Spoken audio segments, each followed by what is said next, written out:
So now we are talking about a simply supported beam which is subjected to a point load which has been placed exactly at the center. Is it okay? So now here initially in this sort of a double integration, the most important thing which we have to understand is, if this is a part of a beam, this is a particular sort of a beam which is imposed with a load W at the center, which is simply supported at A and B. The length are given to you. Then what will be the elastic curve? And after understanding or drawing that particular elastic curve, where there will be maximum deflection and maximum slope. Why it is necessary to understand initially? Because the value of C1 and C2 and the maximum value of the slope and deflections are only to be found out, or only can be found out once you understand this particular condition of boundaries. Is it okay? So here this is the elastic curve. So now think about the slope and deflection at this point. So I say a slope will be what? Here there will be maximum slope, deflection will be 0. Here slope will be maximum, deflection will be 0. And here at the center, if I draw a tangent here, so slope will be 0 because it is parallel to x-axis or parallel to the axis of beam. So slope will be 0 at center and there will be a maximum deflection at C. So these are the boundary conditions which will be applying for finding out the exact values of the slopes and the deflection. Is it okay? So this is what is the thing. Now as we know what is the ruling equation, EI d2y by dx square is equal to, right hand side is bending moment. So that bending moment we have to find out, for which what is required first? The value of reactions at A and B. So this is a symmetrical figure. So I know at A there will be W by 2 reaction, at B also there will be W by 2 reaction. Is it okay? Due to the supports. Now after having this, what I have to do? I have to find out bending moment. So I will be in need of a section which is to be taken at a distance of x from point A. Is it okay? So after taking this, whatever on the left hand side I have, for all that I have to take a moment. So on the left hand side what I have? W by 2. So force into perpendicular distance. So force is what? W by 2 into perpendicular distance is what? X. Is it okay? And while taking a moment, it is forming a sagging. Is it okay? So it is to be taken as a plus. So we have bending moment is equal to W by 2 X in a sagging form. All of you are getting how it is to be understood as a sag?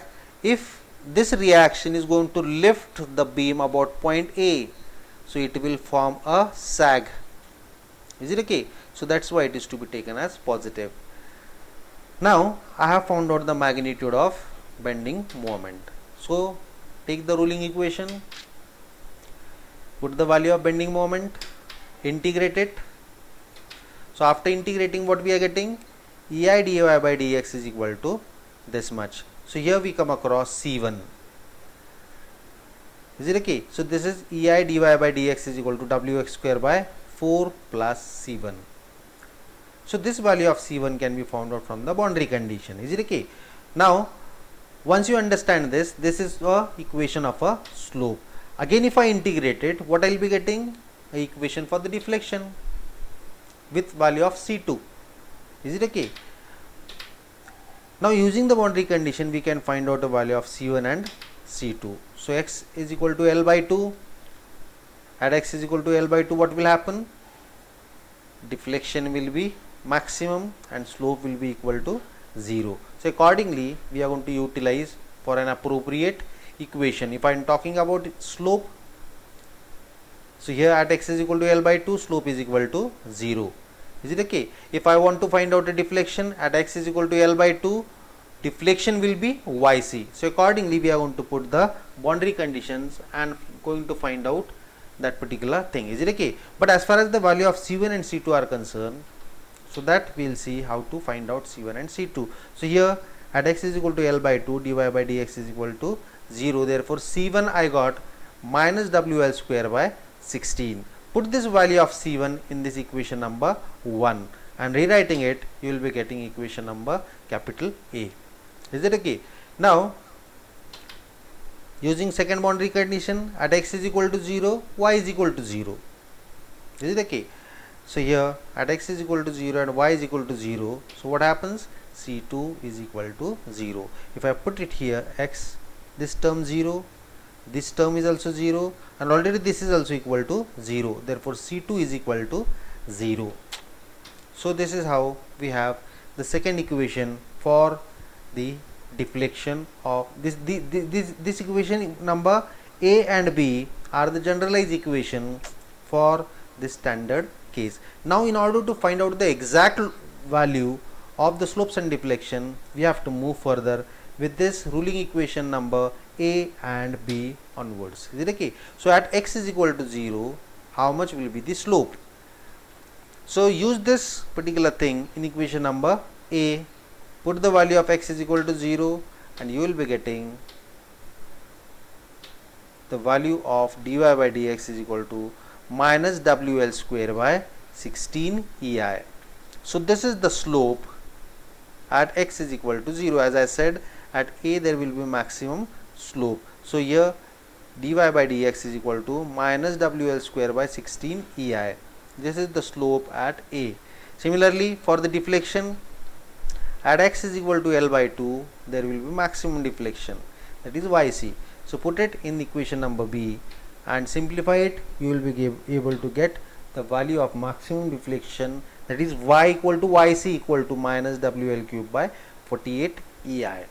Is that okay? So this is the way how we have to find out the slope and deflection for this third standard case.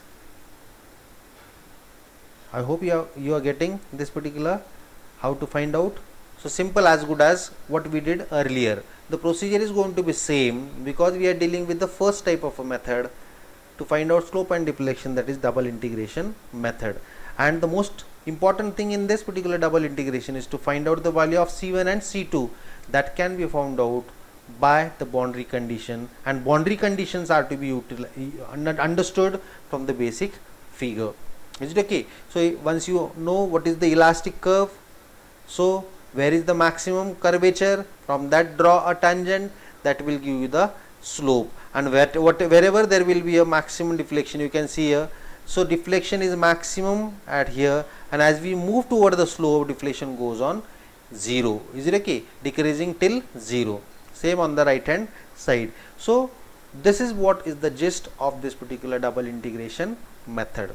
Is it okay? So I hope you have written the standard cases as I said into the tabulated form, because we have finished with the third also. Let us move ahead with the fourth type of a standard case, in which we are having simply supported beam subjected to a UDL. Think on what we did earlier, whatever criteria we have applied, apply the same here, so that you will be able to understand what is going on and what is to be done in this particular problem. So here comes the fourth standard case, for which we need to find out the value of slope and deflection as well as the generalized equation of slope and deflection. So in this case we are having a simply supported beam supported at A and B. The UDL has been imposed throughout the length of this beam, and the magnitude is given W per meter.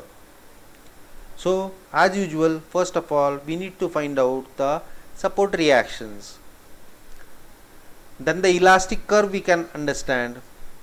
Once we draw the elastic curve, you will be able to understand where is the maximum slope, where is the maximum deflection, where is zero slope and zero deflection. So here this is the curvature elastic curve. So you can understand.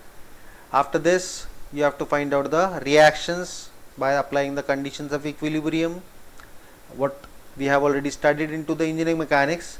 Apply that knowledge, find out the support reaction, and once you find out the support reaction, next thing is the bending moment at a particular section, because in a ruling equation of slope and deflection, what it is, EI d2y by dx square is equal to m, where the right hand side is the bending moment about a particular section. So take that section which is at a distance of x from a support. Is it okay? Now I am going to take a moment of all the forces which are available on the left hand side of this particular section. So what is available here? RA is available, and this much part of UDL is also available. So take a moment of RA as well as UDL about point this section. Is it okay? So we are getting M is equal to sagging, right? Now this is the equation of sagging. General equation is this. Put the value of M, integrate it,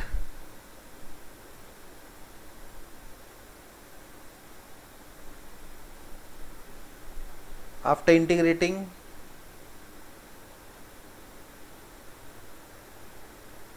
we are getting value of C1. This is equation of slope. Again we are going to integrate it. You will be getting equation of deflection. Now if you go through equation number 1 and 2, we are coming across the various constant of integrations that can be found out as usual from the boundary conditions. Use first boundary condition, at x is equal to L by 2, dy by dx is equal to 0. So C1 is equal to minus WL cube by 24. Is it okay?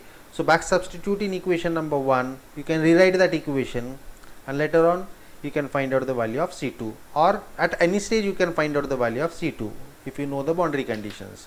So put in 1, so equation number A.